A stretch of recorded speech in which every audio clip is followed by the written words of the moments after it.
Hello and welcome to NPS Now, your source for news and information about Norfolk Public Schools. I'm your host, Karen Tanner, and I have two very special guests with me here today. We have Rhonda Lindsay. She's a school counselor at Booker T. Washington High School, and we have Heidi Kirby, who's a school counselor at Granby High School. Welcome, ladies, to NPS Now. Thank you for having me. Thank you for having us. We're glad to have you here. This week is Virginia College Application Week. Yay, we're happy for our seniors. I tell you what, Rhonda, tell me about this particular week and the importance that it is for our students. So Virginia College Application Week is an opportunity for students to get revved up for the college process. Although the school counselors have been working diligently to assist our seniors from the start of entering high school, this is an opportunity that's structured. It allows them to have access to apply to colleges for free. And we know that college expense is very high these days. So it's not only costly to attend, but you also have to pay to apply. So it's a structured event, and students are afforded the opportunity to just focus on every day for 1 week, November 18th through the 22nd, of applying to colleges. Mm-hmm. Heidi, what's happening in your school this week? So the first 2 days, we have all our English 12 classes report to a computer lab so that the kids can actually be in an environment where they can just sit and apply to schools. If they have questions, all the school counselors are on hand to offer any kind of assistance that they may need. Wednesday, we will have a college and career fair. We have approximately 15 colleges that will be there. We have 5 doing on-site admissions. We have reached out to several businesses that have apprenticeship programs or trade schools, so that for our students who really aren't interested in a 4-year school, that they have some options. We also have military representation too, so the kids can talk to the Army, the Navy, the Air Force, and the National Reserves. That's great. What's happening at Booker T this week? Every day is on-site admission, so oh, wow. that and that is a great opportunity because oftentimes our students are not able to go to the colleges to actually meet with the representatives or go to an open house because of distance. So they come to us, and so they sit down with the admissions representative. They review their transcripts, and they get an on-site decision. And they also offer scholarships at that time. So on Monday, Booker T, we have Mary Washington University. Tuesday will be NSU Day, and so all things behold the green and gold. Wednesday, we're actually on a field trip to North Carolina A&T, but we also have Ferrum College coming in to do on-site. Thursday is our private school day, so we know that private school in the state of Virginia can be very expensive, or any state for that matter, but they're coming to us and they're going to give our students opportunities with scholarships. And on Friday is Morgan State on-site admissions. So we are busy with on-site admissions the entire week. And this is for both of you. Do all seniors fill out applications, even the ones who don't attend or plan to attend college? So the goal is that all our seniors apply to at least one school, just so that they have a backup. Mm-hmm. Yeah, absolutely, because what we find oftentimes, students initially will say that they want to do military or they want to do an apprenticeship program, and they have a GPA that will give them the opportunity to attend a 4-year college. So the idea is to apply anyway, give them that option, because they will change after they have crossed the stage in June and say, oh, I've decided I want to go to a college. So that is why we ask them to at least apply to one. What are some of the reasons or reservations that a student may have for not even applying or filling out an application? Well, I think for a lot of our students, cost is a deterrent. Who's going to pay for school? So at least if we get them to do that first application, if we can get them to do their financial aid so that they can at least get the report back to show, well, maybe it is doable. I think for our middle of the road kids that really don't maybe have a sibling who's in college, or maybe don't have parents who went to school, I think for them not knowing how to get there, from the application process to paying for school. They have to know that it's attainable, and they have to know that, although they may be the first generation in their family, they have to start the process so that the little ones coming after them can see it can be done. So we really just want them to know, don't fear it. We've been preparing you in Norfolk Public Schools from the day that you started. Right. So we are just now lifting you off and giving you all the support you need to say, yes, college is there for you. It can happen. I'm kind of inspired from what you're saying, but what is the school counselor's role in helping a student complete an application? So we were actually talking about this earlier.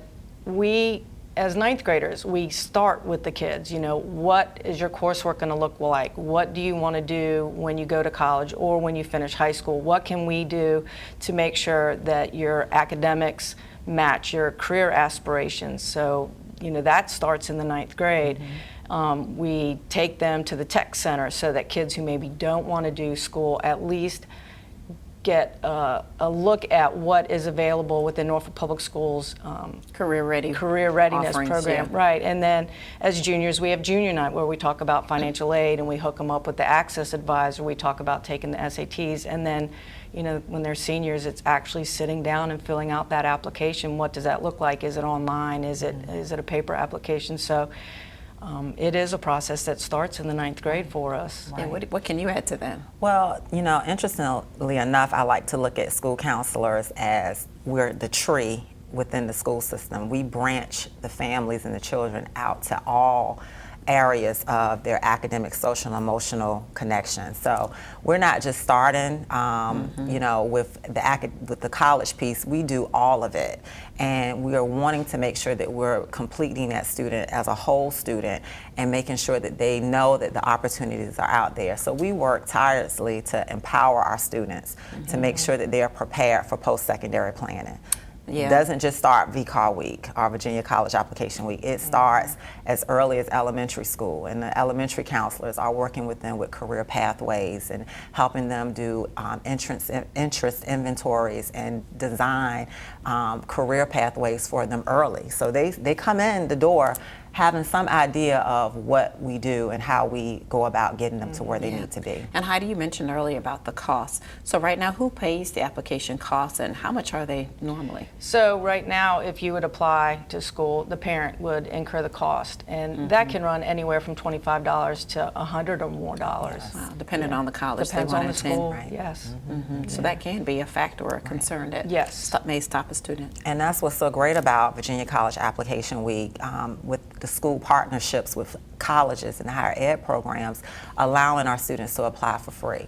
You know, so that is one of the deterrents when they see those costs. And I'm a mom of a senior, so I'm seeing the process go, and I see the cost of these applications, and I understand. I definitely can relate. Yeah, I want to know, what is the deadline for completing the fall semester applications? So we've actually had deadlines, November 1, early action, early decisions. Some of the schools November 15th.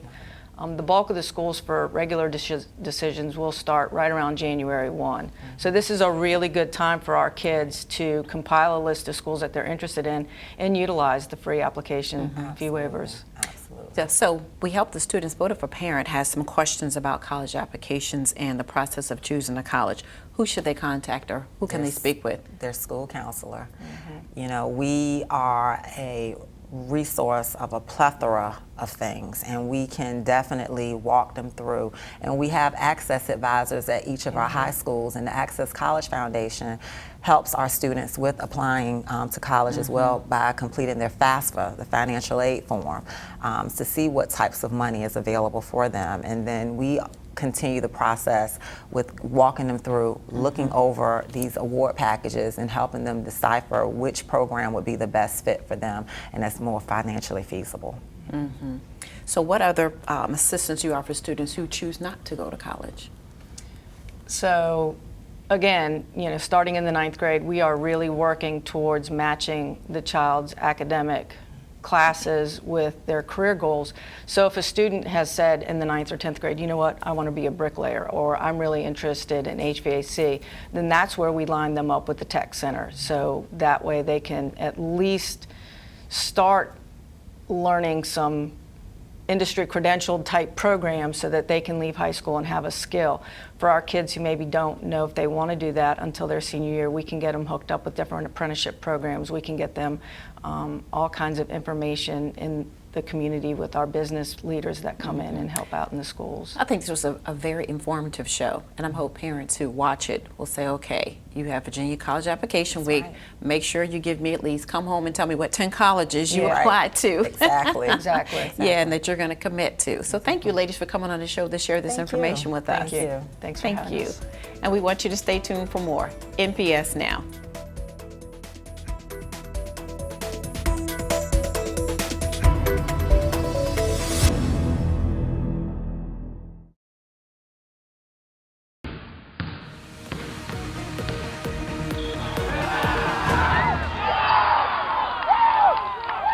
Welcome back to NPS Now. I'm Steve Sutmiller, Senior Coordinator of Athletics. Today in the studio, we have two special guests to talk a little bit about middle school sports. We have the head football coach, Herb Lawrence from Norview Middle School, and the athletic director from Norview Middle School, TJ Adams. Guys, welcome. Thank you. All right? Thank you. So, TJ, let's go ahead and we'll start with you. And you know, we've had a busy fall. Yes. We just concluded. So, kind of give us a recap on how fall sports went, some of the champions, and just some of the highlights. Well, fall sports is a very busy season for us. We just start out the gate, hitting the ground running, and we had softball. The Blair Middle School won the softball championship, and we had the Academy of Discovery at Lakewood. They won boys and girls volleyball. Ruffner won the football championship. So it's just been a very busy fall, but very productive. Okay, so just looking at back at some of the softball highlights, which viewers can see on our NPS website. You know, we had young ladies at Norfolk State hitting it out of the ball park. That's a feat right there. So a lot of good talent at that level coming up into the high school sports. And then our volleyball season, again, very competitive semifinal games with Norview Middle, and then obviously ADL winning both. So, and then, you know, with football, again, talking about getting out of the gate right away in August. Right. And that concluded, so with Ruffner winning the championship. So, Coach, let's talk a little bit about football. Yes. And you've been doing this for about 9 years now, and you've won a number of championships, and you've coached a lot of great players. Talk about how you see middle school sports helping the high schools with all the success the high schools have had over the last 9 or 10 years. Tremendously. It's been very, very helpful to the high school. When you just think about, just to name a few kids, like the Darian Varners, the Ratney Hammonds, the Keandre Lamberts, the Malik Newtons and Jeff Fosters, the kids like them that are coming from the middle school and adapting right to the high schools to make the high schools competitive. And I would have to say that the middle school has tremendously been an asset to the high school football. And don't forget one of your players.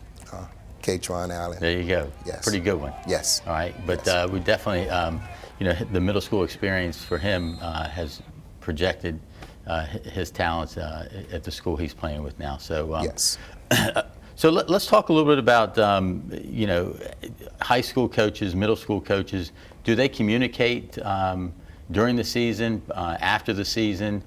So, you know, what high school coaches, do they try to find out what's coming up talent-wise to them? Yes, and I would say the coaches stay in contact periodically through the season, just to know who's coming to them the upcoming season.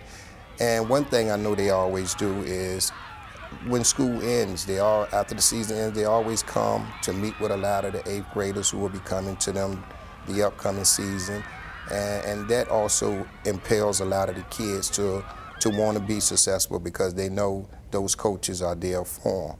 A lot of times, even at the games, that's where I always states a little difference between AYF and middle school, because the coaches is going to be at the games where, like if you're playing at Norview and let's say Lake Taylor, where you're going to have the coaches there because they're seeing what's coming. But you're not going to find coaches that's going to ride all the way to Suffolk, ride all the way to Hampton to see a game that they don't know which kid's going to be coming, because a lot of times those kids might be playing with those teams because they don't have the grades too. Okay. So TJ, from the athletic director standpoint, you know, how do ADs kind of communicate out to high schools and to show that, you know, hey, we have some upcoming athletes? Yeah, absolutely. We stay in contact. The coaches are always emailing or calling and talking about which kids might be zoned for which school coming up. And I have a lot of the high school coaches will come down and set up a table during our lunchtime or anything like that to get a bunch of names of the kids that they know are coming to their schools and asking us. But like you said, too, every game night for the middle schools, you can see there's an array of high school coaches out there just looking at the talent that we have and talking to them. But we stay in contact all the time, letting them know what our game schedule is. And most of our games are held at the high schools, so it's right in their backyard. So they just drop right out there after practice and look at what's going on. Okay. So, Coach, let's go back to you and talk a little bit more about some of these benefits that you know, middle school coaches have on the student athlete at that point in their life, because it's, you know, they're still being shaped and molded. So how are the coaches helping that? The coaches really wear a lot of hats when it comes to the middle school kids, because that's when they're actually really peaking, and to be able to grab those kids and let them understand the difference of what road not to detour off, it helps them, because a lot of kids have so many different voices outside of middle school.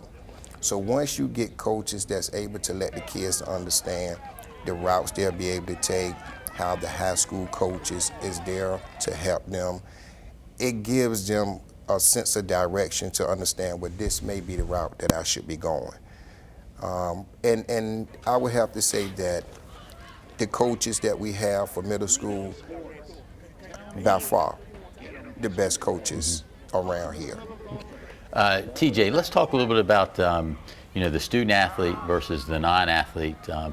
As an athletic director, you know, we know we held them at a higher standard, but do you see a difference during school with the athletes? Yeah, absolutely we do. And it's, you know, as a student athlete, they have to maintain a certain 2.0 GPA. They have to be in good standing in school, can't, you know, be getting suspended and stuff. So we find that our athletes, you know, they're playing the sport because they're passionate about it. It's something they love to do, so they don't want to, you know, get in trouble or fall below that GPA line and not be able to participate. So it helps us in terms of just being able to monitor their behavior and have something that we can talk to them about and let them know that there's other consequences too. And you know, a lot of these athletes have been part of a team for a while, so they know that if they were to do something wrong, they would be letting down their teammates and coaches and stuff like that. So they really step it up and do the right thing during the season and even into the off season, because it can carry over to the next season if they're still in middle school or even to the high school level. Yeah, so that's a good lead in. Coach, you know, one of our emphasis during the school year is sportsmanship. And talk about, you know, how do you instill good sportsmanship to your student athletes, because we have an issue across the board from high school to middle school, and it's just not in Virginia, it's across the country. So as a coach, how do you get that message across? We pretty much we don't tolerate nonsense. We want you to understand that things that you are learning here with us is going to be a carryover for you as well as in life as well. And we just feel as though when you come to play with us, you're going to do stuff by school rules. And that's, again, just simply, we don't tolerate nonsense. You're not going to come to practice 6 or 7 minutes late just because you think we just have practice. No, it's a reason for why you have to be there on time. And the same thing even with words. No, you don't come and say certain words at our program, because we don't tolerate that either. Well, Coach, I mean, I know you do a great job. Your athletes are very respectful. So, like when I come out to your practice, I know Coach Lawrence is in control, because all your kids are very respectful. So, good job doing that. Thank you. TJ, let's talk about the middle school sports in general. It's a great time to introduce student athletes to sports. And Right. how is that promoted at the school level? Well, we're doing announcements all the time about what sports are coming up, and we talk to all the kids about things they're doing outside of school or things that they might be doing in PE, and we let them know that we have these athletic programs for the school to help build them up and get the numbers up. And there's a kid that's in PE that could just be playing some soccer, and we're getting ready to start that season right now. But he's great, but he doesn't know how great he is because he's never played at a competitive level, hasn't had the opportunity yet. But we get him out there and just really help them grow. Okay, so that's a good lead in. So we just finished our fall sports. So what's upcoming for middle school athletics right now? Upcoming, we have our Winter One season, which is boys and girls soccer, and our wrestling program is kicking off as well. All right, a lot of good information, guys. Appreciate you coming down here, taking some time to promote middle school athletics. You're doing a great job, and I want you to continue doing that for us. Appreciate it. Thank you. More NPS Now after this.